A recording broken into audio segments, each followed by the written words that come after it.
The only goal is to rid the world of these curses, so he enrolls in the Magic Academy to fight the monsters. Yuji Itadori, an ordinary guy from modern Japan who was raised from childhood by a caring but hot-tempered, stubborn grandfather. He had just started high school when his grandfather fell ill and came down with an incurable disease. He was nicknamed the Metal Tiger of the West. He is known for his outstanding athletic abilities. They say that he runs 100 meters in 5.47 seconds. Despite his athletic achievements, he is part of an occult club that performs rituals to communicate with spirits.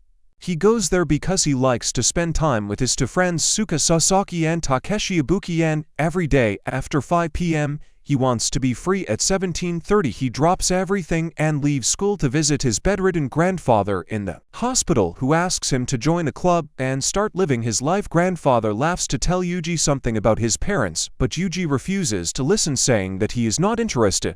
While he puts flowers in a vase, his grandfather quietly tells him that he has power and he must use it to save others, so that when he dies he will be surrounded by people who are not like him. After that, there is an awkward silence in the room. Yuji usually calls his grandfather, but he does not answer. Holding back his tears, he calls the nurses to take the body of his deceased grandfather, filling out the documents to receive death certificates. A black-haired guy named Megumi Fushiguro comes up to him and says that he wants to talk to him. He immediately gets down to business and asks Yuji to give him a cursed object that he has, showing a photo of a wooden box with some object inside. When Yuji recognizes this object, Gumi explains that most unexplained deaths and disappearances are caused by curses that are formed from the negative emotions of people. That's why such things often happen in schools and hospitals. That's why in schools usually they hide a powerful object that protects from curses, but over time the seal that restrains the curse is destroyed and other curses gather around it to be nourished. In the found box there is one of these curses and he must give it back before people die. He throws the box to Gumi that says that the object inside is at the net and Teki alone. I'm going to go to school tonight to remove the talisman and see what will happen. Gumi looks scared and tells Yuji that they will die without wasting time. He runs to the school and Yuji runs after him to show the way. When they arrive, Yuji runs up to the gate, but some invisible force pushes him back. Gumi tells him to stay put and jump over the gate to find them. He immediately realizes that the school is already overrun by curses. Soon he meets the first of them and calls his two demon dogs to eat him. Meanwhile, Yuji feels an aura of death in the school and remembers the death of his grandfather, although it was very sad and he felt lonely. His grandfather died a dignified death, unlike his psychic friends. If they die school today, this thought makes Yuji act, and he bursts through the window, knocking down a huge cursed man devouring his friends. He manages to pull out Satsuki and Takashi, and Megumi destroys the curse with the help of his dogs. Yuji asks him what it is and Megumi replies that it is Shikigami. Is also a kind of curse. Usually curses are not visible unless someone is on the verge of death or in places like this. When Yuji picks up Satsuki, something falls out of her pocket. Yuji picks it up and Megumi tells him that this is a special item, Sukuna's finger, and it's a miracle that it hasn't been swallowed yet, because that's the main purpose of the curse. If you eat it, it will increase the power of the curse. Yuji throws Gumi's finger, but suddenly a curse pops up from the ceiling above them. Gumi quickly reacts and pushes away Yuji, but the curse grabs him. He tries to resist, but the curse throws him into the wall and it collapses. The curse follows him as he lands hard outside and can barely move. Yuzu tries to hold back the curse, but Megumi orders him to run because only the curse can defeat another curse. He ends up dangerously close to the jaws of the curse and desperately swallows the finger in a last attempt. Gumi, sure that Yuji will die because the finger is cursed, but instead it fills with new superhuman on the head and it immediately crumbles. After that, two additional eyes open on Yuji's cheekbones and an unfamiliar sound comes from his mouth. Crazy laughter. He tears off his shirt to get rid of the black marks all over his body. Gumi looks at Yuji, shocked that the worst-case scenario from his situation has come true. The curse of a special scythe has reincarnated and taken over Yuji's body. Gumi sentences Yuji to death so that Sukuna could have entered his body. At this moment, the marks on Yuji's body disappear and he again speaks in his normal voice, claiming that everything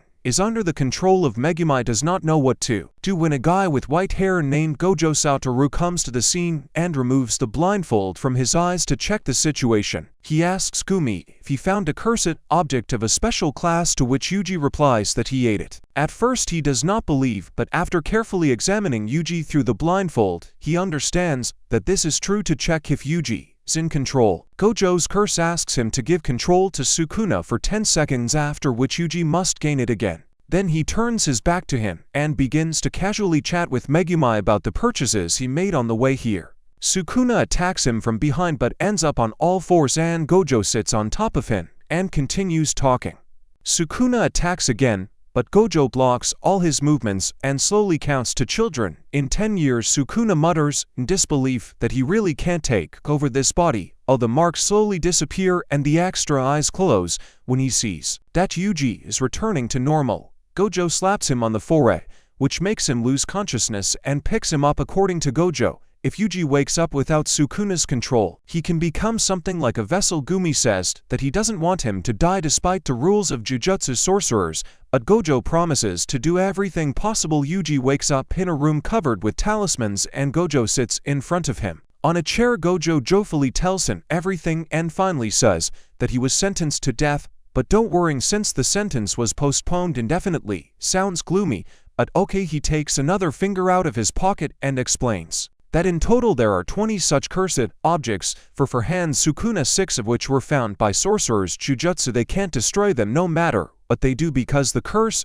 is very strong. Suddenly Yuji appeared in front of them. For some reason he can resist the control of Sukuna. What makes him a vessel? When he dies, the curse inside him will also die, so Gojo convinced his superiors to postpone his death sentence until he absorbs all 20 fingers of Yuji. Could he die right now or after absorbing all 20 fingers? Maybe he will like the taste cursed human finger because he decided to live until he swallows them all. He visits about Keishi, who is lying in the hospital in a coma. Sukuna, who is already there, starting to cry and takes all the blame for what happened. Yuji tells her that it is not her fault and that soon someone will come and cure Takeshi. After that he says goodbye to them. Gojo accompanies him when his grandfather's body is cremated. Collecting ashes, he asks if there will be fewer deaths if the world gets rid of the curse. Sukuna. Gojo answers in the affirmative. He remembers his grandfather's last words and makes a decision. He asks Gojo for his finger and swallows it. The marks appear on his face again, and he starts convulsing, due to which Gojo becomes confused. He staggers for a while and then starts giggling and says in his normal voice that it tasted disgusting. Gojo praises him and tells him to pack his things because the next day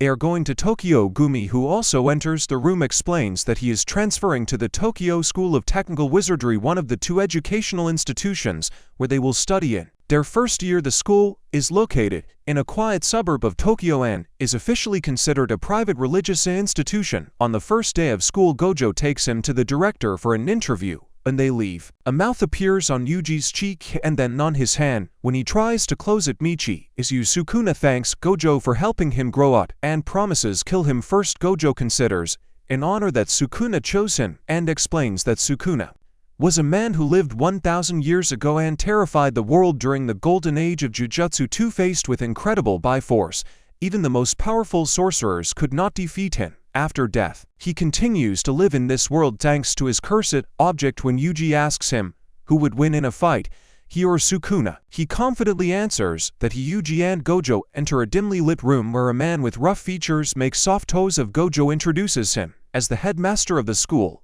Masamichi Yaga. The director asks Yuji what he is going to do at the Jujutsu school. First, Yuji is lost but says that he wants to collect all the fingers of Sukuna because his grandfather wanted it that way. The director does not approve of his decision because he was told so and puts a curse on one of the toes so that it will attack Yuji, dodging her surprisingly strong blows. The director continues to convince him to find the real reason. In the end, the toe defeats him. At this moment he asks Yuji an important question: will Yuji blame his grandfather if he is killed by the curse? The toe strikes from below, from which Yuji flies off, and while he is flying he realizes that everything that he did before, for example, sports, could be done by someone else. He finally fights back and strangles the toe from behind, telling the director that he will destroy the underscore.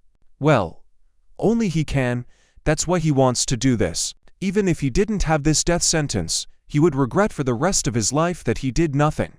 Knowing that evil is nearby, the director seems pleased with this answer and lets him go. Gojo shows him a room in the dorm, which is located next to Gumi's room. Not as happy about this as Yuji Gojo explains that Yuji will accompany them in search of the rest of the fingers, which will serve as something like radars, and Tsukuma will tell them where they are hiding because he wants to reach his full potential. But first they will need to go to the station tomorrow to meet Raga Kugisaki, who also entered this year. Yuji wonders why there are so few students at the school, but there is a simple explanation for this. Megumi says that very few people can see curse is why most people can't become Jujutsu sorcerers. They see Nora pestering the recruitment agent to get hired at Madeline. She glances at the guys and sighs heavily. She introduces herself and says that they are lucky to have such a beautiful girl in their group. So to put it mildly, the first impression of her is that she is very confident in herself, since they are all from Gojo province. Offering them a tour of Tokyo, Yuji and Nora are looking forward to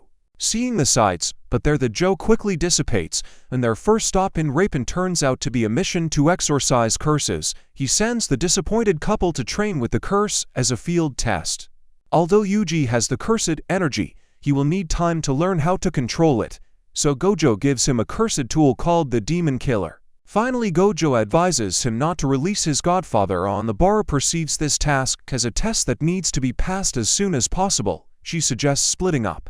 She will go down from the top floor and he will rise. While they are both inside, Gojo and Megumi discussing the purpose of this task, Gojo says that this is actually a test for the Naba because Yuji seems to be already accustomed to killing curses even if they take on frightening distorted forms, but it is still unknown whether she is crazy enough to overcome her fear and discuss and defeat the curse. Gumi asks if she would not know for such a test. After all, she has already encountered Hangman others, but Gojo replies that she has dealt with the villagers all her life. Curses, because the number of curses grows in proportion to the number of people. City curses are much stronger than village curses. She climbs the stairs and sees a floor full of mannequins, but feels something unusual. She turns to the mannequin in the center and says that he will not deceive anyone and must show that he is a curse. When there is no answer, she takes out a hammer with a heart and 2 nails, fills them with cursed energy and throws them at the head of the mannequin. He recalls that this is a disguised curse. She clicks fingers so that the nails go deeper and infuse even more damp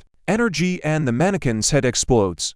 She sees a metal rod falling to the floor and notices a child hiding behind the boxes. She tells him that there is danger and he can run, but he is too scared to do this. She was about to call Yuji for help, but then a high intellectual curse appeared and took the child hostage. For a moment she thought about whether to throw the child to her to save her life, but in the end she threw down a weapon and asked the curse to let the boy go. The curse just grinned and released the child in the dark. The louse was expecting this and prepared for death, but she only regretted that she would never see the girl named again. Sorry, however, before the curse could do anything, Yuji broke through the wall and cut off the curse's hand to take the child. The curse escaped, but Boro grabbed the severed hand, threw a straw ball on it, and nailed it with a nail so that the curse could not harm her. Having gotten rid of the curse, Yuji asked why she joined the jutsu techniques. She boldly replied that she joined because it was the only way to move to the city without worrying about money. In flashbacks, we learned that Sarah was a city girl who moved to the village when she was very young. In Boro, she was very kind and caring, and they became close friends. However, the locals were jealous of her and they were afraid that she looked down on them because she was from the city. They treated her horribly, and in the end, she left. After that, on Boro, she realized that she could no longer live in her hometown, and next year the freshmen were sent to deal with a potential special level curse that appeared over prison. For clarity, the curse is divided by strength from the 4th level to a special level.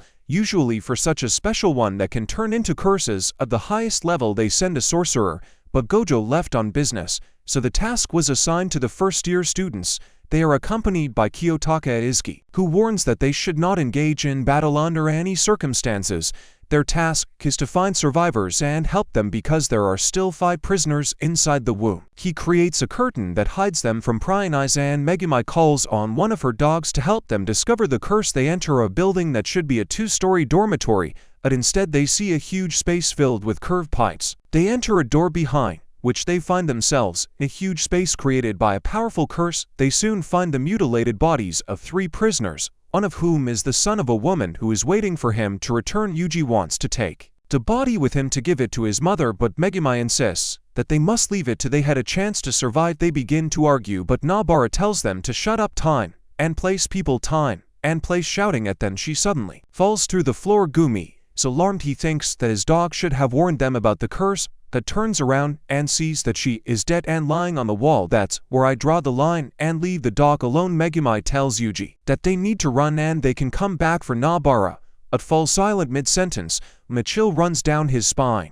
A curse of a special level arises between them, and neither of them can move. Yuji tries to reach Sukuna, but the curse immediately cuts off his hand. He tries to stop the bleeding, pull his hand tightly with a belt and tries to pull out Sukuna, saying that if he dies, then Sukuna will also die. The demon corrects him, saying that there are still 18 parts left of him, so he doesn't worry.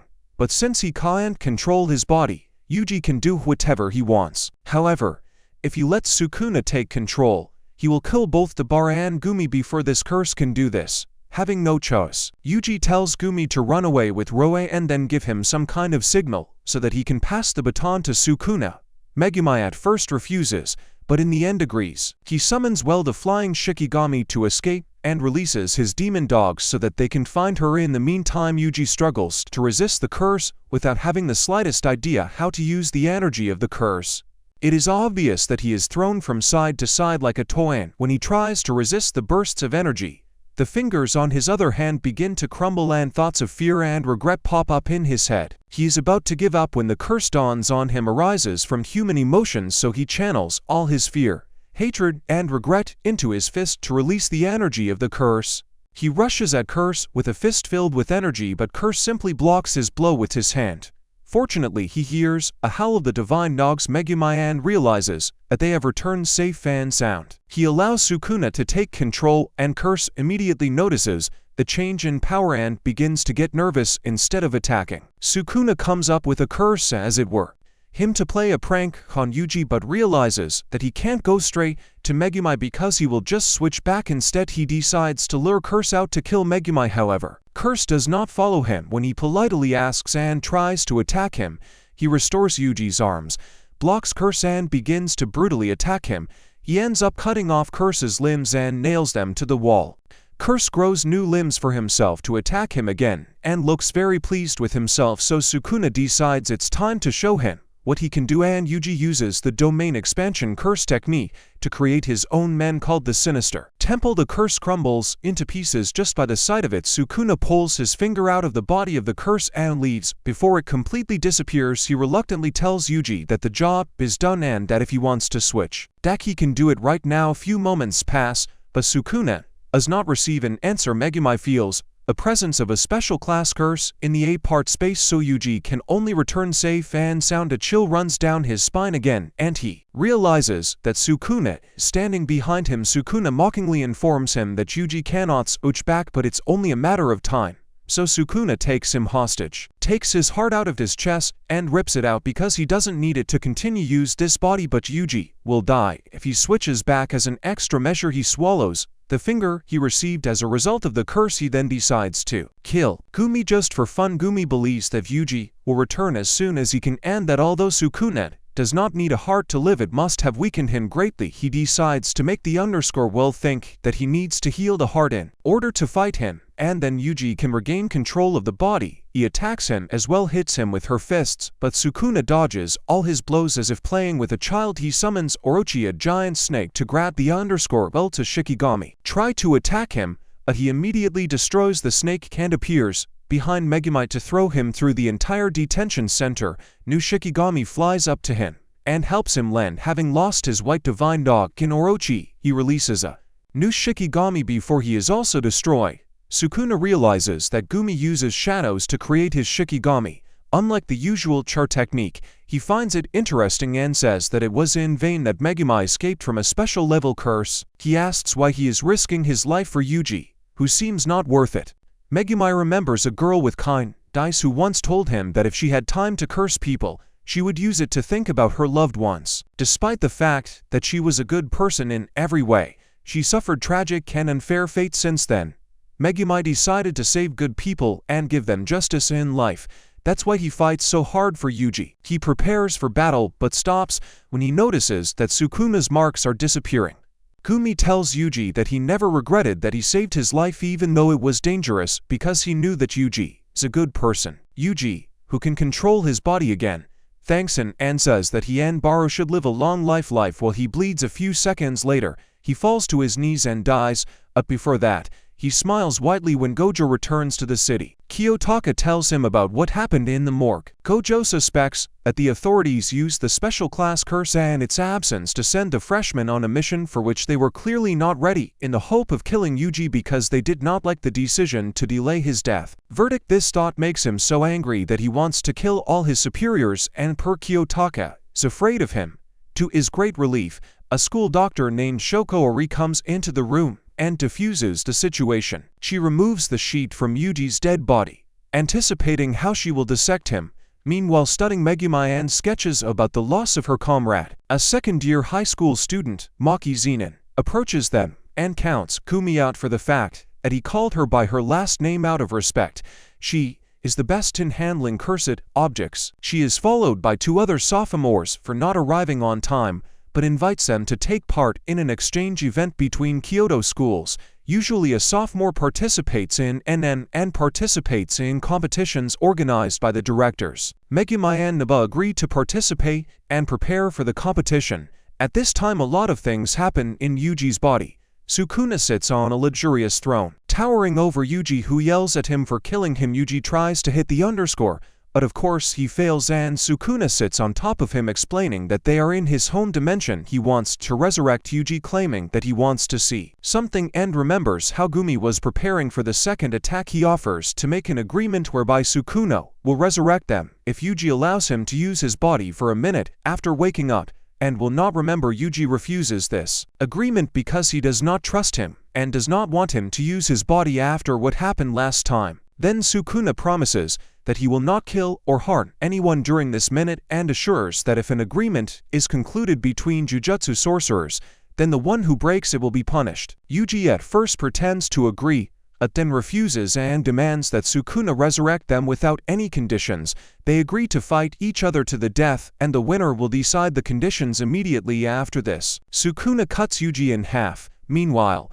Kiyotaka, nervously, finds himself in the same room with Gojo, who begins a monologue about why he became a teacher.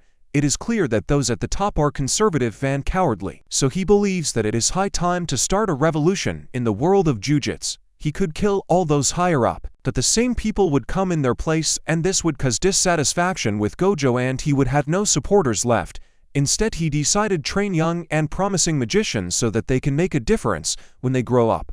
Ska calls them when she is ready to start the dissection, but to everyone's surprise and slight disappointment, Ska Yuji stands up and greets them later. Gojo asks Ska to put Yuji on the list of the dead to give him time to recuperate before he is attacked again. He plans for Yuji to return to competitions at Sister Kyoto School in a month and a half while Gumi and Nobi train with sophomore music energy and in the cursed technique Yuji. It's not clear. That's why Gojo compares the cursed energy with electricity and cursed techniques with devices controlling pure cursed energy. It's difficult and crude like electricity, but it can be used to perform tasks with the help of devices in the same way cursed techniques can be used by directing the cursed energy to create powerful and controlled effects. Yuji inspire about the cursed techniques, but Gojo cooled his ardor by saying that everything mages are born with cursed techniques other than using Shikigami and creating simple barriers instead.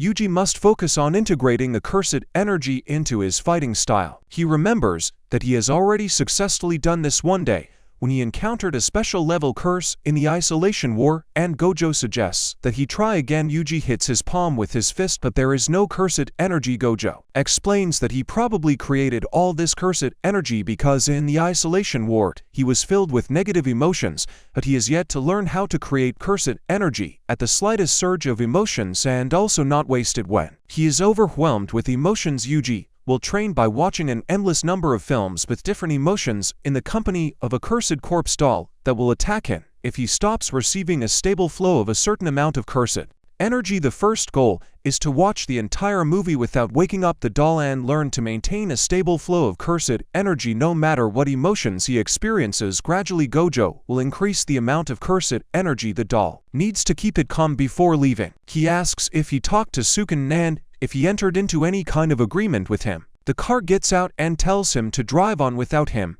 Kiyotaka decides that it is better not to ask questions and leaves Su after the car disappears from the road. Gojo is attacked by one-eyed __ creates a small volcano with the gads and shoots hot lava at it, burning everything around, mutters that it was easy to deal with the gads, that the smoke gradually dissipates and Gojo, still standing there, absorbing the lava around him. He realizes that a cursed spirit, who somehow can speak clearly and probably stronger than Sukuna Kirumi. The spirit releases small flying creatures called fire insects at him, but Gojo manages to stop them. They make an unpleasant sound and then burst into flames. Then the spirit comes closer to set him on fire by touching him, and again mistakenly thinks that he defeated Gojo, and he is still alive. Surprises the spirit because he is sure that this time he touched Gojo, but he corrects him saying that he touched the infinity that lies between them. As a visual demonstration, he asks the spirit to touch his hand. The spirit reaches out to touch him but cannot completely bridge the distance between them. Gojo explains that his hand was not actually stopped,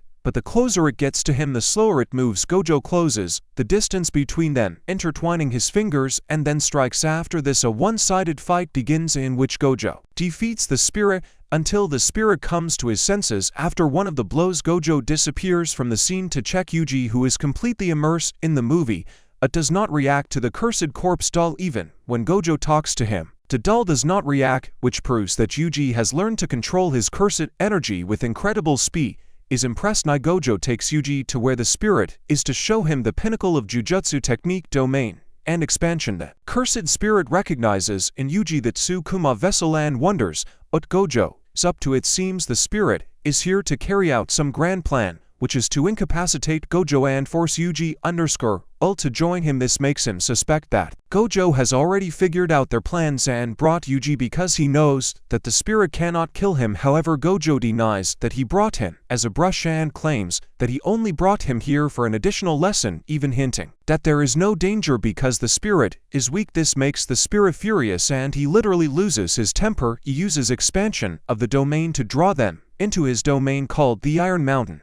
Like any good teacher, Hoj begins to explain to Yuji that domains are landscapes filled with cursed techniques created by huge amounts of cursed energy. Although this requires a large expenditure of cursed energy, creating a domain gives many advantages. The sorcerer automatically receives bonuses to characteristics due to the environmental factors of the domain, and all the cursed ones embedded in the domain are guaranteed to hit the target. However, there are ways to deal with this. The first is to block it with your cursed using the technique of the second. He tries to escape from the domain. What is usually impossible. The last way is to create his own domain, because when two domains are created, the more advanced one dominates. That's when Gojo takes off the blindfold to show his bright blue eyes and uses the domain technique to open his endless domain of emptiness.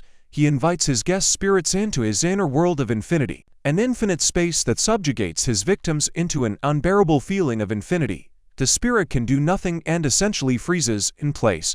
Gojo says that spares the spirit because he has questions for him and tears off his head, after which his domain is destroyed and he steps on the still living but stunned to answer. While Gojo interrogates him, a huge plant with a flower bed grows out of the ground around Gojo, and Yuji are fascinated by the beauty of the flowers and are distracted. However, Gojo quickly comes to his senses, realizing that this is a cursed technique that weakens their desire to fight. But it is too late because another cursed spirit grabs Mr. Volcano's head and runs away. Joni attaches importance to this and tells Yuji that he wants him and his classmates to become strong enough to fight with such powerful cursed spirits. He will speed up their training by making them watch more movies and fight Gojo over. The next month after that, he will do more difficult tasks to learn by doing and will be able to demonstrate his new techniques at an exchange event. It is exciting, the day of the arrival of the director of Kina and his students a second year about what can harm the first years, because the director of the Kyoto school, one of the high-ranking officials, involved in the decision to cooperate with the detention center, died. However, Maki believes that the target was Yuji, and now that he's dead there's nothing to worry about. In fact, They should be more worried about the students who seem to like to bully Tokyo students. Speaking of which, to students from Kyoto, a big guy named Otoda and Maki's twin sister named Moz walk up to Megumi on Burrow immediately, and Mei starts teasing them, saying that they don't care and they're even glad that their classmate Yuji died because he was half a monster who blatantly pretended to be a sorcerer. The AI tells her to shut up because all he cares about is whether these first-year students are suitable replacements. About Katsu, another second-year To, as a close combat specialist who destroyed 5 level 1 curses and 1 special level curse during last year's curse attack organized by the curse user. Megumi tries to keep his distance during the fight, however he loses something until he decides to give it his all, but before he can do that, Tojo uses his cursed speech to force then stop, and the panda pushes him to a safe distance, sensing that Megumi is about to show her real abilities. Then she says that she is looking forward to the exchange and leaves. In the meantime, to the Bara and Mei also quarrel, and to the Bara eventually loses and lies on the floor, and Mei points a pistol at her. Maki comes in to protect her on the Bara, and the sisters begin to argue, from which we learn that Mei has almost no cursed techniques and she can only fill objects with cursed energy, and Maki has no cursed energy. While they are arguing at the Bara gets up and grabs my hands. Fortunately, the situation does not escalate because something says that they need to leave if they want to catch the excursion. When Naba and Maki walk together, Naba asks Maki, is it true that she does not have cursed energy? Maki admits this and explains that she needs these glasses to see the curse and she only uses weapons already filled with cursed energy. She is studying to become a sorcerer because her family has been looking down on her for many years. Meanwhile, Gayo meets with director Kugenji, who was expecting to see director Masamichi to discuss his participation in the plan to kill Yuji. He mentions to special level curses that attacked him the other day, last year's attack by the Jiruga of the Sukuna vessel, to emphasize that the conservative attitude and the truth of the traditional laws that the higher ranks have built to restrain the force will turn against them, and Gojo will not be the only one who will soon oppose them. In Tokyo, on a timid and unpopular student named Junpei Yasine is bullied by a group of bullies who falsely accuse him of staring lewdly at a classmate. In the name of justice, they beat him until his uniform turns into rags and laugh at his suffering. One day he skips school to watch a movie in the cinema, but unfortunately for him, the same hooligans are sitting right in front of him. They talk loudly and cheekily throughout the entire movie, as if this is their play. Suddenly a man with long gray hair appears behind them and tells them to behave decently, otherwise he will kill them and leave their mutilated bodies. Yuji, scared, follows him to talk and asks if he can do this to people. To Jujutsu casters gain access to the crime scene before the police. Yuji is sent with the mentor of the first rank casters, Kenta Inama, to investigate this case. Kenta is a strict teacher who does not like to read notations, unlike Gojo, and he makes Yuji's life difficult by telling him about the cursed residues, which are faint traces of cursed energy remaining. After using the cursed technique, Yuji carefully looks and notices a trail left by the user of the curse, and they follow to find the culprit. They suspect that a cursed spirit is behind it because in the security footage in the cinema no one was visible except another ordinary high school student. In the end, they encounter two curses and Enemy distributes them between them while fighting his curse. He monotonously explains that his technique allows him to create weak points on the opponent's body in a ratio of 7 to 10 on an invisible line passing through the entire body, which allows him to inflict strong blows to even stronger opponents. He demonstrates this technique in one blow, cutting off the limbs of the curse. Yuji notices that he was able to defeat it without even drawing his blade or using its reverse side. Yuji faces his own curse and uses a technique that he developed with the help of Gojo during training called the Cleaving Fist. Gojo is known for the fact that there is a slight delay between his strikes and the curse energy, which allows him to turn one hit into two. He punches a hole in the body of the curse with his cleaving fist. On us is distracted by watching his fight and realizes that he still needs to train his curse. However, he notices one of the curses on the hand and tells Yuji not to train the opponent because he suspects that they had been fighting with people all this time. Shako's investigation confirms his suspicion. She informs him that the bodies of the victims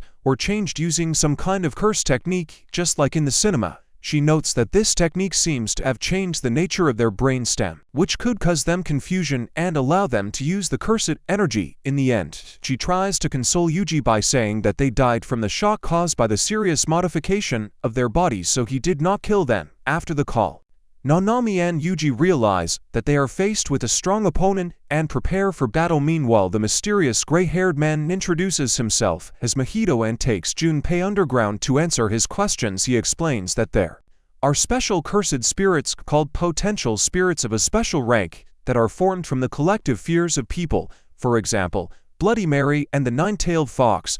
This is not only the fear of fairy tale ghosts, but also the destructive power of nature that led to the emergence of powerful land-wise cursed spirits beyond the imagination of Mahito. Another student, Junpei, because he is suspected of being behind this incident. After Yuji leaves, Kiyotaka asks Nanami if he has already found shelter, to which he replies that of course he has, though would prefer not to involve Yuji, who is still too young for such a dangerous operation. Junpei and Mahito continue to talk to each other about how they hate people. Mahito shows him one of his big experiments, a purple drop with eyes, and explains that he wants to find out how big a person can be. He hands Junpei another one of his test subjects. He tested how small people can be with this. He is amazed by Junpei's calmness and indifference. When he sees them, Junpei explains that he knows more about people than anyone else. That's why he is indifferent when he sees unfamiliar dead or suffering people. Seeing all his hatred, Mahito incites him and says that he can do whatever he wants to people because he fully supports him. Yuji and Kiyotaka finds Junpei near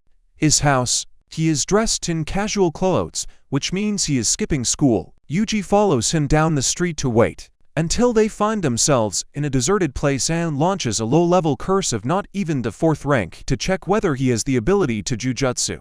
If so, he needs to be detained immediately. And about this incident, meanwhile, Nanami penetrates into the underground shelter of Mahito. Mahito is glad that it is Gojo Satoru, and Nanami hopes that everything will end quickly because he does not want to work overtime. He notes the similarities between Mahito and Gojo, especially them frivolous character that hides their sinister and powerful strength. He cuts off Mahito's hand using his ratio technique. However, Mahito quickly grows it back, explaining that he has a cursed technique of inaction that changes the shape of the soul body.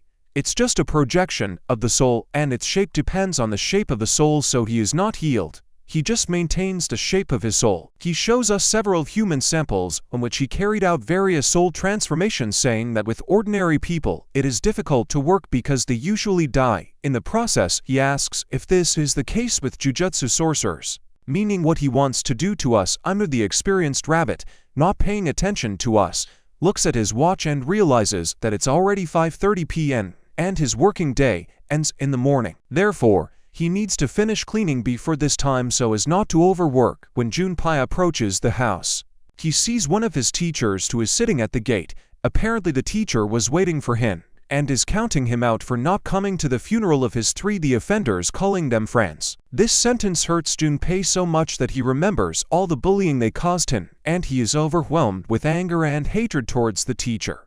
Remember the words of Mahito. He is already about to curse the teacher when he suddenly runs out from around the corner and catches the curse that Kiyotaka accidentally released. Although there was another person next to Junpei who caught the curse, Yuji looks at Junpei, showing that he sees him by tricking the teacher into leaving. Yuji asks Junpei to go with him because he has several questions for him. The battle underground continues and Nanami evades the man of the sample, which he uses Mojita to attack him, changing his shape and increasing in size. At some point he ends up on the head of the man of the sample, who moans and cries pitifully. He remembers how she said that if a person was turned into a monster then he will never be the same man. The best way out is to end his suffering by killing him.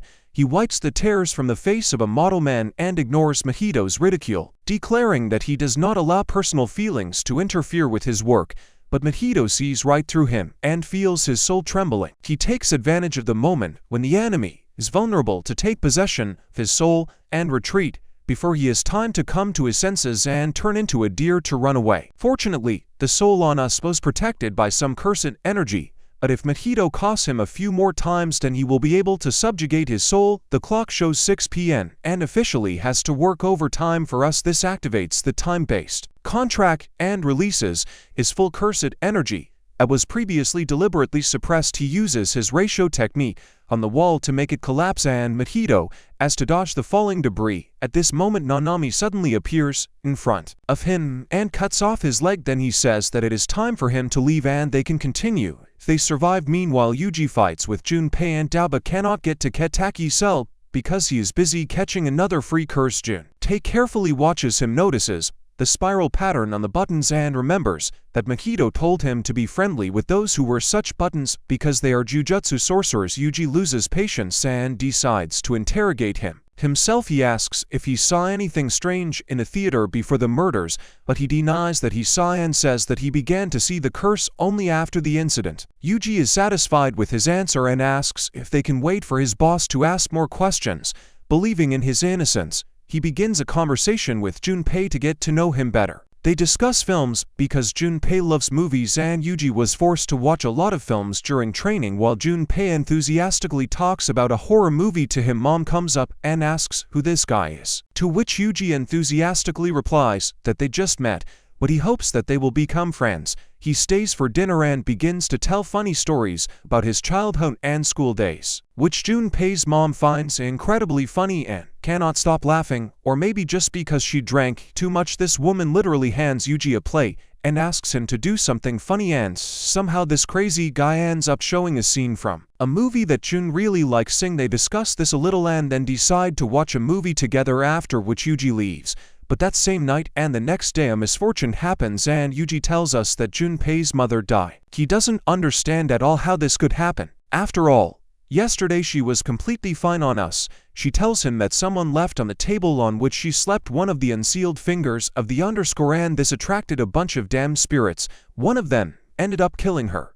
But to his surprise, when the sorcerers arrived at the scene, the room was clean and Junpei's mother, or what was left of her, was lying in her bed covered with a blanket. Yuji asks Nanami how Junpei is feeling, but he replies that Junpei is missing and this is very disturbing news, and asks Yuji to find him and make sure that he doesn't do anything. But Junpei has already gone too far. When he found his mother dead in the kitchen, his heart was broken. Mahito, who threw up his finger to arrange this, came to him home and eventually consoled him and forced him to use the cursed powers to take revenge on those who offended him. The next morning, the jumper was a different person. He lost all his feelings and turned into an empty shell of who he used to be.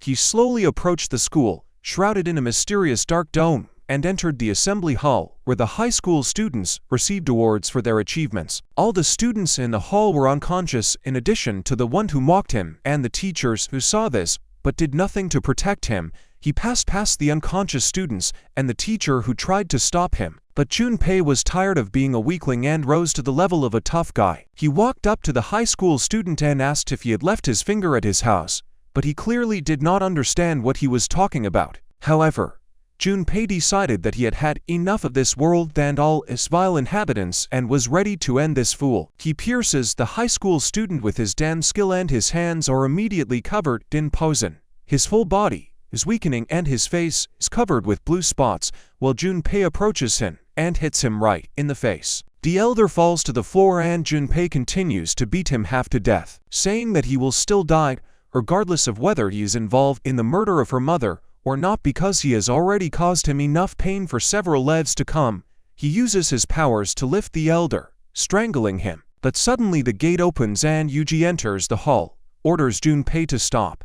But he immediately understands that this is not the friend whose he knew something much more evil. Yuji runs out of the hall, hits Junpei with his best multi-directional blows, but Junpei blocks them by summoning a jellyfish-like Shikigami called Moon Trash, which absorbs the power of all blows. When he is inside him, Junpei warns Yuji not to interfere in his school affairs, but of course he does not listen, so Junpei surrounds him with a jellyfish to subdue him until he kills everyone he wants as soon as possible. Junpei is about to leave. Yuji escapes from the tentacles and hits the lunar scum. Gomi and Junpei fall out of the window. Falling, Junpei is surprised why the poison of the lunar scum is on Yuji. Yuji jumps after him and Junpei tries to hit him with two tentacles, but Yuji dodges and pushes them away. He hits Junpei right in the face, because of which he falls on his ass. Yuji tries to reason with him by saying that he does crazy things to justify his actions and that he should think about whether all this is worth giving up the happy life he had with his mother. This makes Junpei cry and scream that he should believe that people don't have hearts, because if they did, it would mean that people curse at him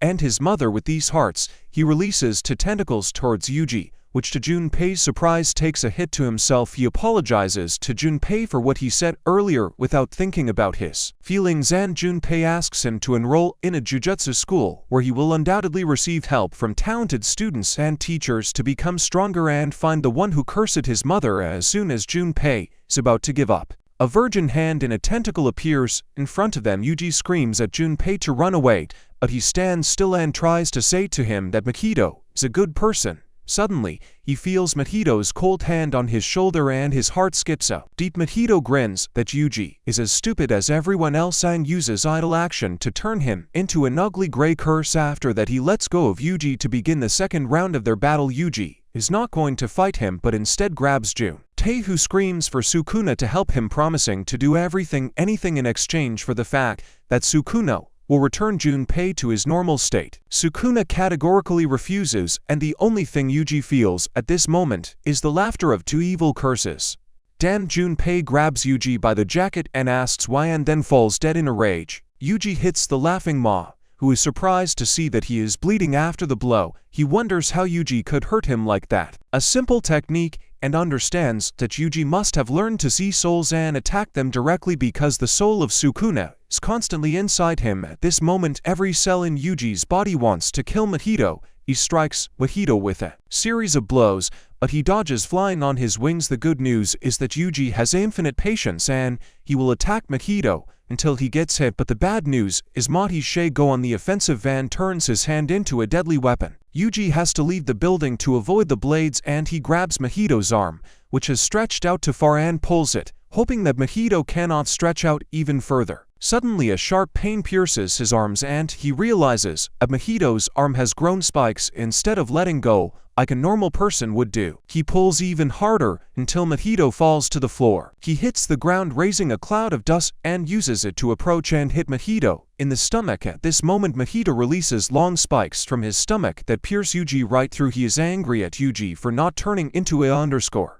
Well, he uses an inaction spell on his soul. Suddenly he finds himself in front of Sukuna on a throne of skulls. Sukuna calls him an annoying cockroach and warns him not to do that again, and then kicks him back to the real world. Yuji grabs Mahito by the face and slams his head against the wall several times, and as soon as he lets go, Mahito disappears and appears behind him with a huge mace attached to his hand. Nanami comes to the rescue. Just as he is about to hit, he notices that Mahito is bleeding from the nose and asks Yuji what he managed to do, to which Yuji replies that it happened after he hit him. Nanami understands that this means that Mahito's techniques are not affect Yuji, or he has a reason not to kill him, and so he comes up with a plan taking into account this advantage. He honestly tells Yuji that his attacks do not work on Mahito and that they need to attack Mahito from all sides, and he turns his entire body into thorns. But they avoid the affected area and start cutting off the thorns. Mahito turns into a small version of himself and runs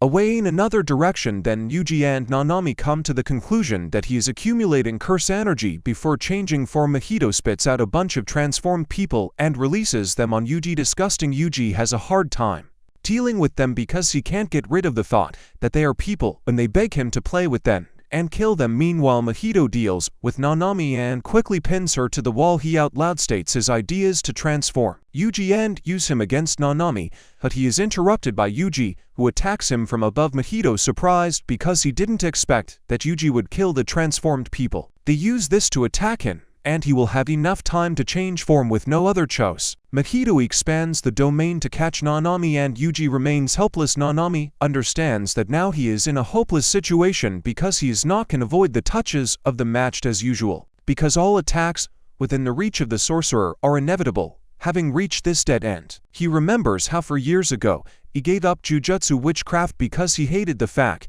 that he had to risk his life at any moment. At that time, he was a stockbroker working for a ruthless boss who looked like the Vol from Wall Street. His only goal was to earn so much money so that by the age of 40, he could retire and live in an inexpensive country. He spent all his time at work, until one day, a sweet and always smiling saleswoman in the bakery where he visited irregularly said that he looked very tired at us. Replied that it is not surprising, because he makes money by making the rich even richer while she works in the bakery and gets pennies for it.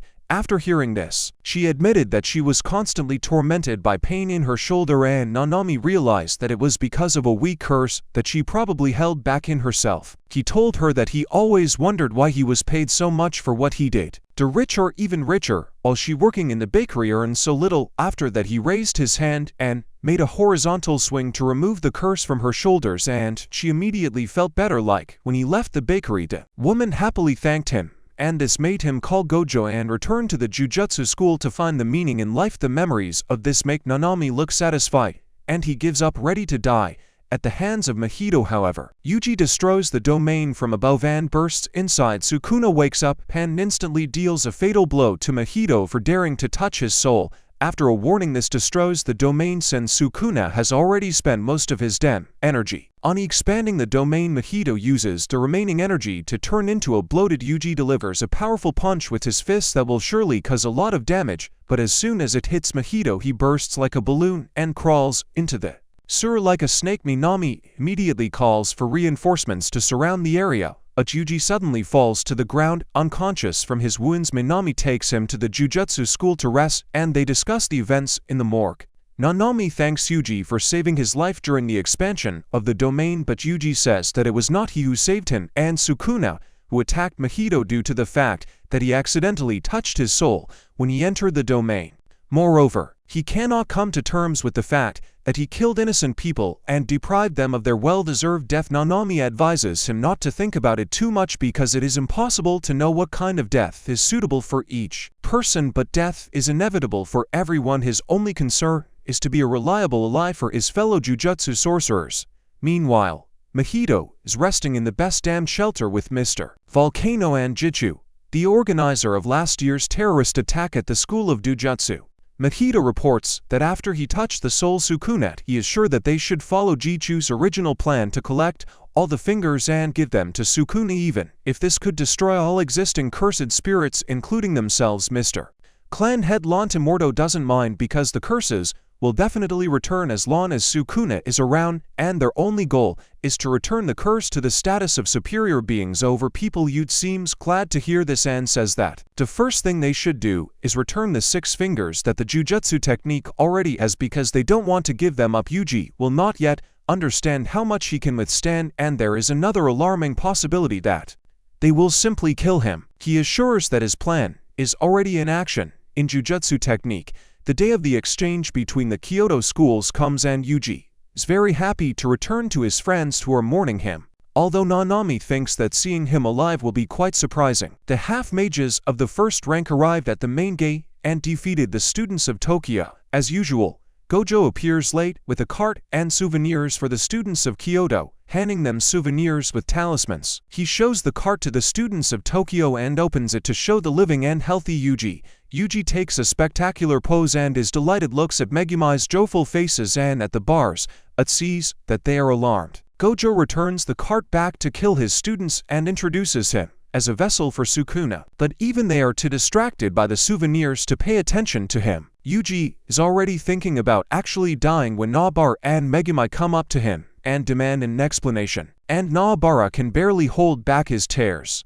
Yuji also tries not to cry when he apologizes to them. What was not told earlier: the first test of a 2-day exchange of experience, a team battle, the goal of which is to win a second-level curse released in the district. In the district there are also many curses of the 3rd level and lower, and if not one of the teams wins before sunset, then the team that shows more spirit will win. The only thing that cannot be done is to cause serious injuries or kill opponents. Students from Tokyo gather for a meeting to discuss strategy. Although everything is going according to plan, they need to change the strategy because of Yuji. He says that he fights well, but Panda replies that they already have enough fighters. Gumi claims that Yuji is strong and he will win even if everyone attacks him together after the plan was made. Gumi asks Yuji what happened while he was MTV. At first tries to deny, but then he admits that something happened, but it only strengthened his resolve to never lose again. After that, the team from Tokyo prepares to kick the asses of the team from Kyoto. When the team competition begins, the team from Tokyo splits into 2 groups as planned. Toto attacks them alone and Yuji kicks him in the balls,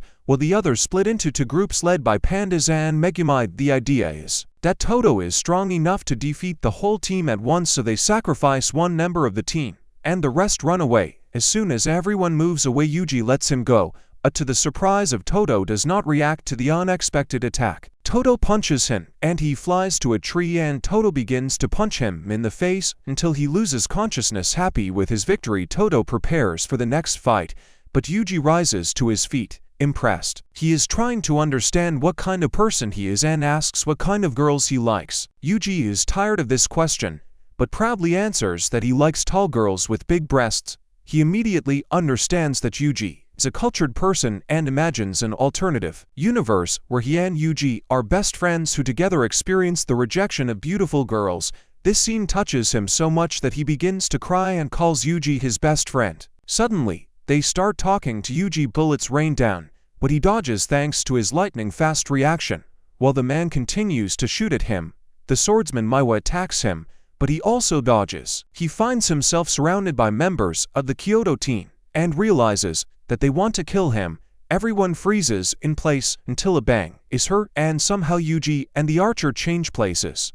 Tona appears in front of them, and Yuji watches as members of the Kyoto team fight among themselves for the right to kill him, and in the end everyone except the To retreats. Meanwhile, two members of the Tokyo team try to understand why the Kyoto team gathered in the same place where they left Yuji, although there is no curse there. Both teams believe that this happened because the wrinkled old man, the headmaster, ordered the Kyoto team to kill Yuji during a team tournament. That the Bara considers their behavior disgusting, but Panda says that she is biased because she knows Yuji personally, but for other sorcerers from the Jujutsu school, he's a threat to the vessel for Sukuna. Panda and now the Bara decide to check if Yuji is safe, and the curse of the second level is looking for him, hoping to finish the tournament before the Kyoto team kills Yuji. At the same time, Gumi and Maki also return to Yuji. On the way, they meet a low-level flying witch named Moma, who is knocked down by Gumi by being shocked with the help of charged wings.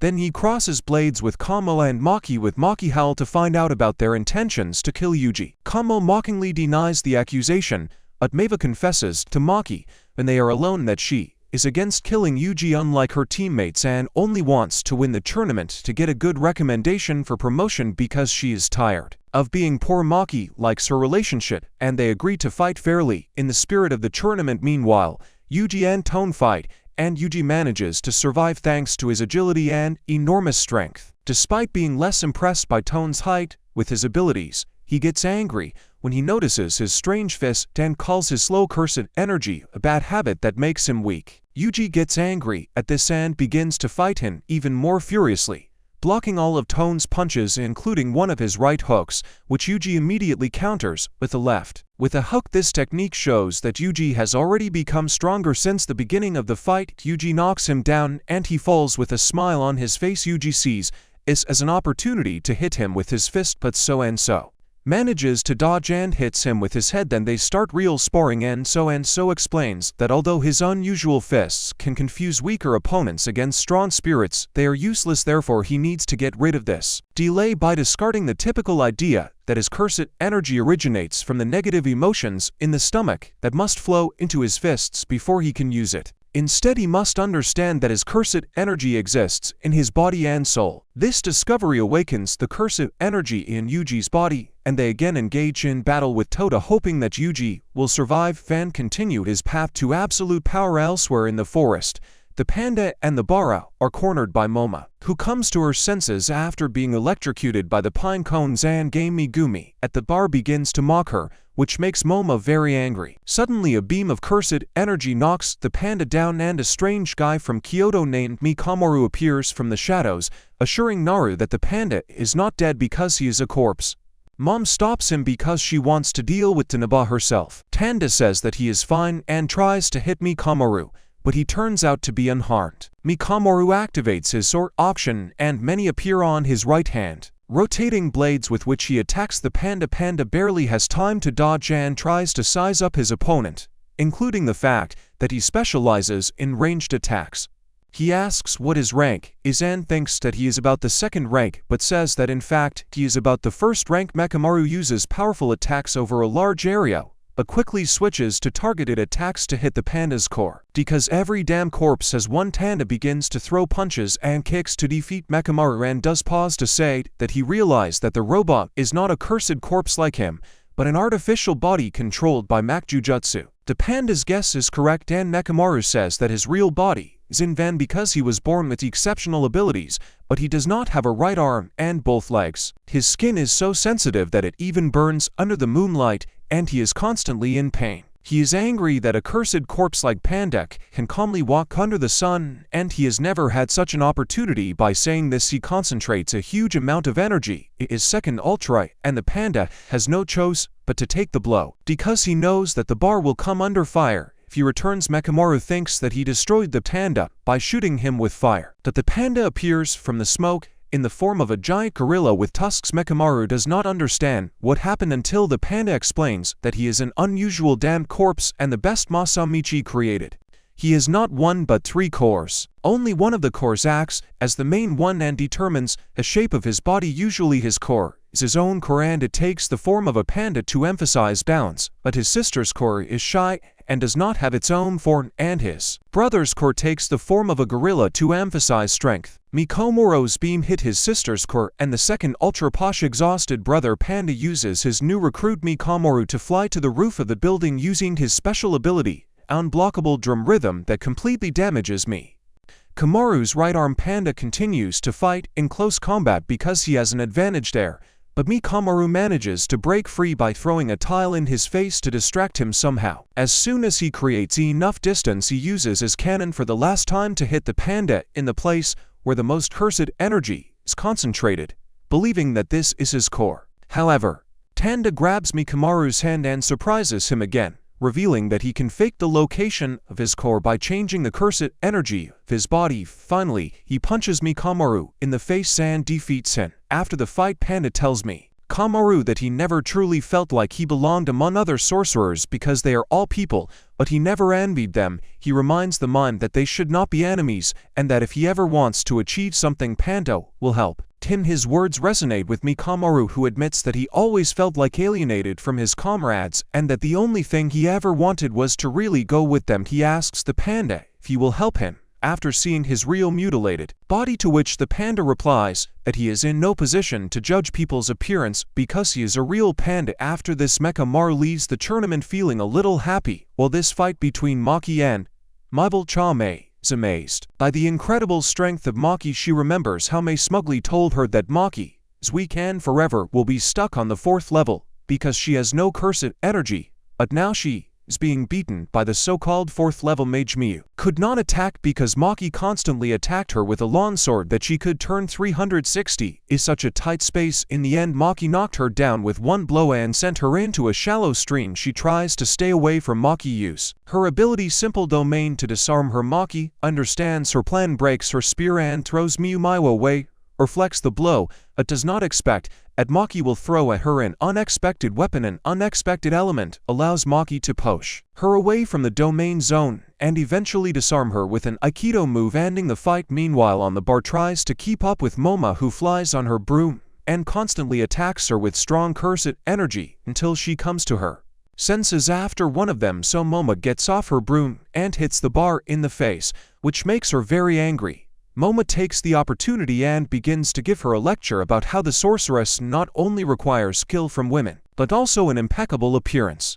At the bar, she doesn't care what she says and she throws her cursed energy nails at her, which Moma easily dodges, sending in response another wave of wind. Fortunately, Bura withstands it and remains on her feet. Moma thinks that she needs to increase her strength, but understands that she can't because she needs to direct the energy of the curse into her head, ears, so that protect herself from the sudden attack of the one whose ability scares her. On Bura continues to throw nails at Moma, but misses, and Moma continues to give a lecture saying that Mei is under even more pressure than other female, which is because she is expected to meet the standards of the family. Zenon at the bar still does not feel sorry for her because her misfortune does not justify the fact that she is a bad person, especially because her sister Maki is much kinder despite the same upbringing. In the same way, she refuses to judge her good friend Yuji only because he became a vessel for the curse. Saying this, she activates her cursed technique, causing all the nails she stuck in earlier to explode and release a large amount of cursed energy. She takes advantage of the fact that Moma is distracted, jumps up and grabs the end of her broom, but Moma quickly pushes her away. But this short moment is enough to pull out one of the bristles from the broom and attach to the straw doll, knocking Moma off her feet, while Moma is lying on the ground. A set of several once hits her with a tow hammer filled with cursed energy because an ordinary hammer could kill her. When Moma has almost defeated Mei, shoots in a set from a long distance to knock her out. As soon as Mei shoots, Maki appears in front of her to fight with her sister one-on-one. Mei shoots at her but constantly misses because Maki hides in blind spots and suddenly attacks from below, which breaks the tree branch on which Mei is standing. As soon as Mei is on the ground, Maki knocks her down, and Mei admits that her sister has a talent that she never had. Even when they were children, she seemed fearless because she had not seen curses and was not afraid of them. Mei tries her best to hit the Maki, but she runs so fast that you can't even see her. When Mei fires the sixth bullet, the Maki rushes straight at her to finish the fight,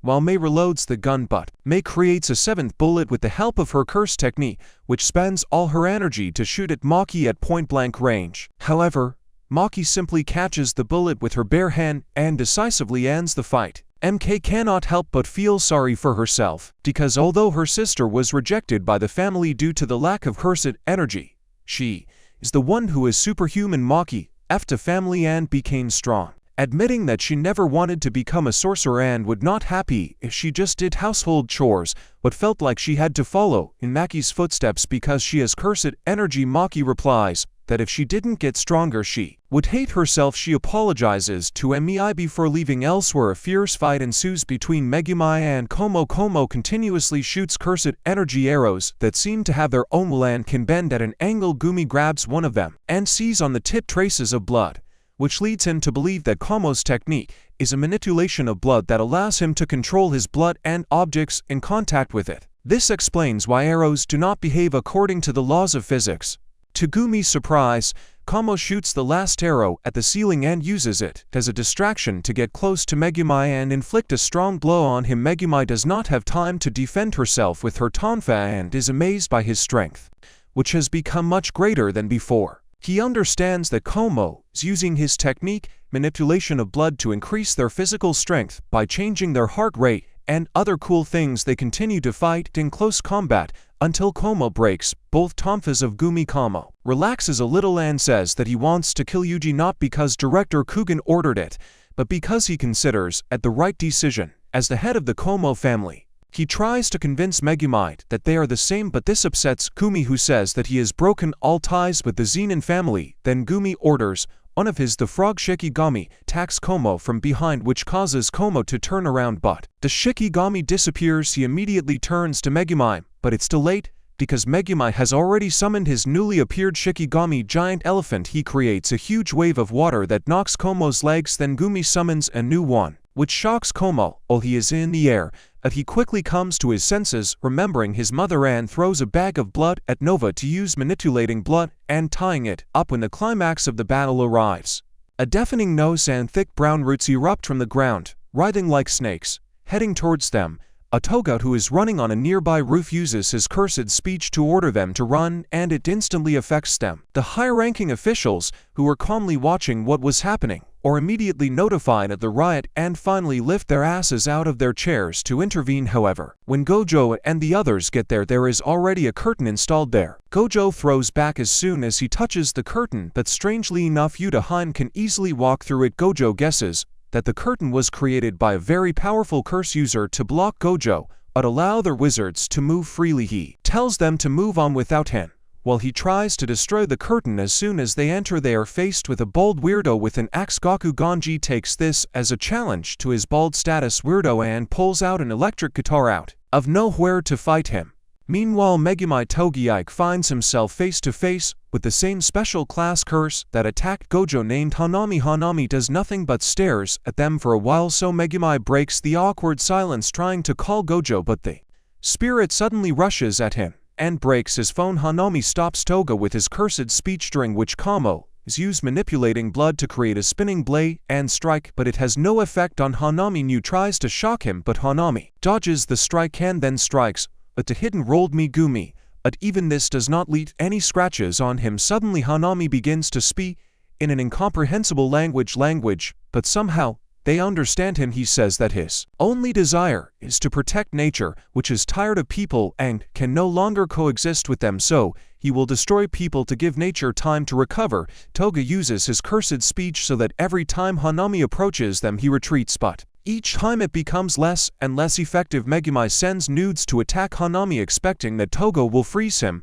Toga ends up coughing up blood from fatigue and is pierced by Hanami nude through. After this, Hanami launches giant balls at them that knock Komo off the roof and Megumi is left alone with the Hanami. However, Toa manages to get up and use his last strength to say run, after which he falls unconscious. Hanami is buried under the rubble, but soon he rises again and easily repels a sudden attack from Maki from behind. Maki strikes with a special third-level staff called a Playful Cloud, which throws Hanami back. River Gumi summons the Divine Dog, who now has the combined power of the white and black Divine Dogs. After the white one was completely destroyed, the dog jumps and attacks Hanami with incredible speed to distract him, and Maki attacks the Hanami black-rolled Gumi. Hanami barely manages to block the blow when Gumi hits him on the back of the head with a cloud. They quickly change weapons and attack together, but as soon as it seems that they are gaining momentum, Megumi feels a sharp pain in the stomach and realizes that he has been infected with ugly spores called curse seeds. After seeing that he is injured, Maki loses his fighting formation and is captured by Gumi. Forces himself to gather as much cursed energy as possible despite the pain, but fortunately Yuji and Toda arrive in time to save them. Gumi warns Yuji not to fight the Hanami,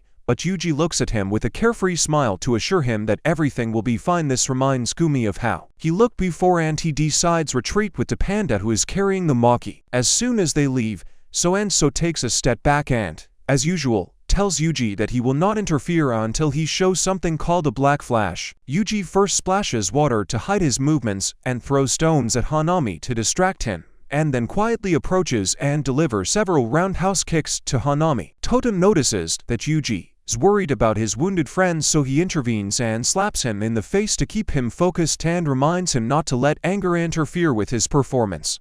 He slaps him again just for fun. For the sake of laughs, this move worked and Yuji again enters the fight. Concentrating on him so much that he's even drooling, he puts so much speed and force into the next blow that his cursed energy almost simultaneously splashes out into him, distorting space and causing his cursed energy to flare up with a black light, resulting in the blow becoming 2.5 times stronger than usual. Yuji's first successful black flash causes significant damage to Hanami, who has to spend a lot of cursed energy to restore his arm. Approaches Yuji like a proud father and says that he became a completely different person after black flash because this technique changes the sorcerer's understanding of the true nature of the cursed energy. After this, Todo joins Yuji in battle against Hanami, who realizes that he needs to give it his all and rips off the bandage from his wounded hand, revealing an ominous flower, but he begins an attack releasing giant roots, but his opponents dodge climbing them. Hanami chases them along the roots, striking but cannot coordinate them. They try again, but this once Hanami removes all the roots and makes them fall by sending to thorny roots. However, they quickly react and push each other away with their feet. To avoid being hit by Hanami, he is surprised that they were able to dodge this attack, but instead of being upset, he feels something new awakening in him. He remembers a conversation with Mahito in which he convinced him not just to fight for his beliefs, but to receive the pleasure of fighting because cursed spirits are made for fighting and causing pain. Mahito believed that Hanami is holding back his true power because he does not put his whole soul into it. Now, when Hanami defends himself from Yuze Toda's attacks, he thinks about Mahito and admits that he is finally enjoying the fight. Meanwhile, Todo decides that the time has come to reveal his curse technique. Since he does not have time to explain, he tells Yuji to just trust him, not to stop, no matter what happens. They rush at Hanami, but suddenly Todo's leg gets caught in one of the Hanaka roots and flies straight to a group of razor-sharp roots. Hanami thinks that this is the end for Toda,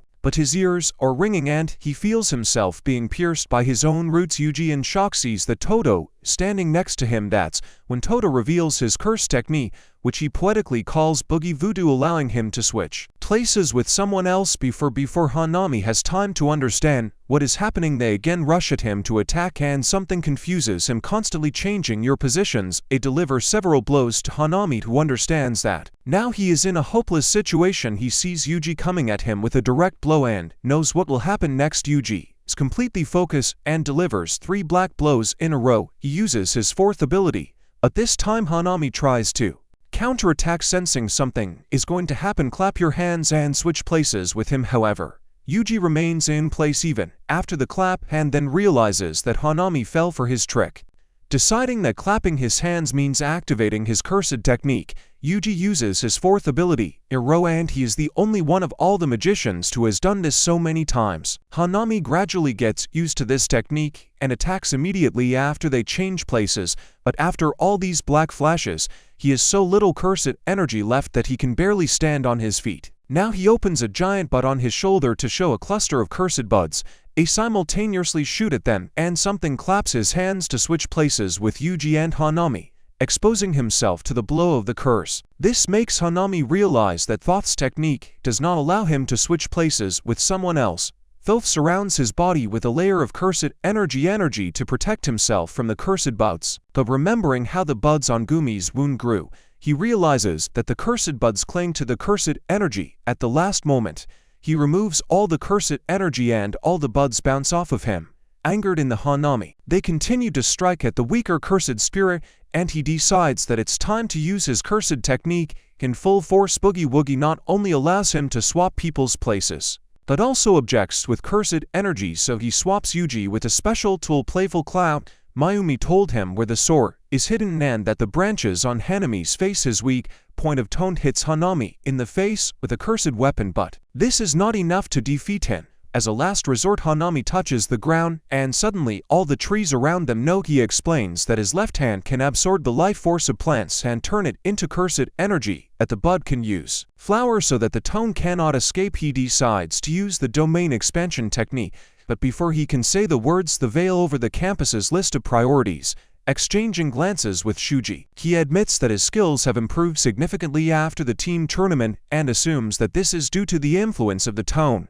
Deciding that they need help, he is the first to interrupt the fight between the bald ones and instantly deprives Mr. Axe of his limbs so that he does not escape until they interrogate him. He assumes that even Hanami will try to escape before he gets to the withered forest, so he combines the blue curse scythe technique and the inverted curse technique to create a purple vone technique that sends a stream of destructive cursed energy through the forest and almost destroys the Hanami who is trying to escape. Entwined with roots, this technique leaves behind only a trail of destruction, and it is impossible to understand whether the Hanami is defeated or escaped. As soon as all the bad guys disappear, Gojo smiles widely but knows that their problems are not over yet.